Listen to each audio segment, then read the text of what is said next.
বৃষ্টি বৃষ্টি ওয়েদার, হঠাৎ করে মনে হলো একটু তেলে ভাজা বানানো যাক।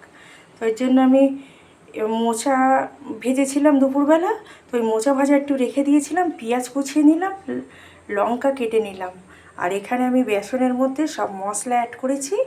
এবার এটাকে আমি ভালো করে ফেটিয়ে নেব। ভালো করে পুরো একদম ফাটিয়ে নিয়েছি, সব একসঙ্গে আমি মেখে নেব। আমি সব একসঙ্গে মাখিয়ে নিয়েছি, শেপ দিয়ে রেখে দিলাম। এটা তেলের মধ্যে ভেজে নেব। কড়াইয়ের মধ্যে এবার একটা একটা করে আমি ছেড়ে দেবো। আপনাদের একটা কথা বলি, মনে করেন দুপুরের অনেক ভাজাভুজি বা সবজি থাকে না, ওগুলো বেঁচে গেছে, ওর মধ্যে কি করবেন, একটু পেঁয়াজ কুচি কুচি করে কেটে, লঙ্কা কেটে, একটু বেসন দিয়ে এই বর্ষার মধ্যে ওগুলোকে চপ বানিয়ে নেবেন, খেতে কিন্তু দারুণ লাগবে।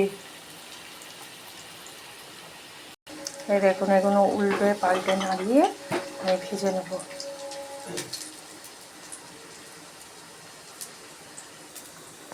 এদিকে আমার চায়ের জল বসে গেছে, মোচার চপ রেডি, একদম রেডি আমার মুড়ি দিয়ে মোচার চপ। অবভিয়াসলি আপনারা ট্রাই করবেন। ভালো থাকবেন।